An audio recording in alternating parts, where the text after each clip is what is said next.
ಗುರುಗಳು ಮಕ್ಕಳಿಗೆ ಮೊದಲನೇದಾಗಿ ಅಕ್ಷರಾಭ್ಯಾಸ ಮಾಡಿ ತಂದೆ ತಾಯಿಯಿಂದ ಆಶೀರ್ವಾದ ತಗೊಂಡಾದ್ಮೇಲೆ ಮಕ್ಕಳಿಗೆ ಅಕ್ಷರಾಭ್ಯಾಸ ಮಾಡಿಸ್ತಾರೆ. ನೋಡ್ತಿದ್ರಲ್ಲ ಇವಾಗ ಶಾರದಾಂಬೆ ಕೂಡ ಅಲ್ಲೂ ಕೂಡ ಮಾಡ್ತಾರೆ. ಈಗ ಸ್ಕೂಲಲ್ಲೇ ಸ್ಟಾರ್ಟ್ ಮಾಡಿದ್ದಾರೆ. ಇದು ನಮ್ಮ ಮನೇಲೂ ಅಥವಾ ನಮ್ಮ ಸ್ಕೂಲಲ್ಲೂ ಆಗಿತ್ತು. ಇವತ್ತು ನನ್ನ ಮಗುಂಗೂ ಅಕ್ಷರಾಭ್ಯಾಸ ಸ್ಕೂಲಲ್ಲಿ ಇದ್ರಿಂದ ನಾವು ಇವತ್ತು ಹೋಗಿದ್ವಿ.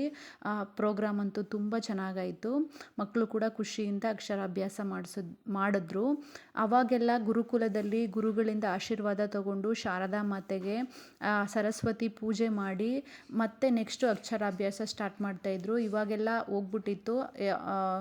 ಯೋಚನೆ ಇದ್ದವ್ರು ಮಾತ್ರ ಮಾಡಬೇಕಾಗಿತ್ತು. ಆದರೆ ಈಗ ಸ್ಕೂಲಲ್ಲಿ ಒಳ್ಳೆ ಅಭ್ಯಾಸ ಮಾಡಿಸ್ಕೊಂಡು ಮೊದಲನೇದಾಗಿ ಅಕ್ಕಿ ಒಂದು ತಟ್ಟೆಯಲ್ಲಿ ಅಕ್ಕಿ ಇಟ್ಟು ಅಕ್ಕಿ ಜೊತೆಗೆ ಒಂದು ಅರಿಶಿಣ ಕೊಂಬಿಟ್ಟು ಹೂವು ಇಟ್ಟು ಪೂಜೆ ಮಾಡಿ ಮಕ್ಕಳಿಗೆ ಮೊದಲನೇದಾಗಿ ಓಂ ಅಂತ ಬರೆದು ಸರಸ್ವತಿ ಮತ್ತು ಶಾರದಾಂಬೆನ ಕೇಳಿಕೊಂಡು ಅಕ್ಷರಾಭ್ಯಾಸನ ಸ್ಟಾರ್ಟ್ ಮಾಡ್ತೀವಿ. ಆ ಪ್ರೋಗ್ರಾಮ್ ಇದ್ದಿದ್ದರಿಂದ ನಾವು ಇವತ್ತು SVN ಶಾಲೆಗೆ ಹೋಗಿದ್ವಿ.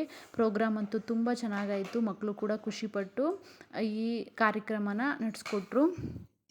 ತುಂಬ ಎಂಜಾಯ್ ಮಾಡಿಕೊಂಡು ಈ ಫಂಕ್ಷನ್ ನಡೆದಿದ್ದರಿಂದ ತುಂಬ ಚೆನ್ನಾಗಿತ್ತು. ಮಕ್ಕಳಿಗೆ ಮೊದಲನೇದಾಗಿ ಅಕ್ಷರಾಭ್ಯಾಸ ಮಾಡಬೇಕಾದ್ರೆ ಈ ಥರ ರೀತಿ ನೀತಿಯಿಂದ ಮಾಡಿಸಿದ್ರೆ ಒಳ್ಳೆಯದಾಗುತ್ತೆ ಅಂತ ನನಗನ್ಸೋ ಪ್ರಕಾರ ಚೆನ್ನಾಗಿರುತ್ತೆ. ನೋಡ್ತಿದ್ರಲ್ಲ, ನಾನು ಕೂಡ ಸರಸ್ವತಿಗೆ ನನ್ನ ಮಗನಿಂದ ಅಕ್ಕಿ ಅಂದರೆ ಅಕ್ಷತೆ ಕಾಳು ಮತ್ತು ಹೂವನ್ನ ಹಾಕ್ಸಿದ್ರು.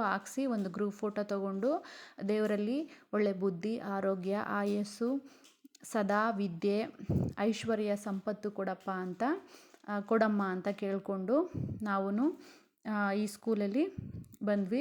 ಮಕ್ಕಳಿಗೆ ಈ ಥರ ಮಾಡಿಸೋದ್ರಿಂದ ತುಂಬ ಆ್ಯಕ್ಟಿವ್ ಆಗಿರುತ್ತೆ. ನಮ್ಮ ಸಂಪ್ರದಾಯ, ಹಿಂದೂ ಸಂಪ್ರದಾಯಗಳು ಅವ್ರಿಗೂ ಗೊತ್ತಾಗುತ್ತೆ. ಈ ಥರ ಇದರಿಂದ ಅಭ್ಯಾಸ ಮಾಡಬೇಕು, ನಾವು ದೇವ್ರ ಕಂಡ್ರೆ ಭಯ ಭಕ್ತಿ ಇರಬೇಕು ಅನ್ನೋದು ಕೂಡ ಅರಿವಾಗುತ್ತೆ.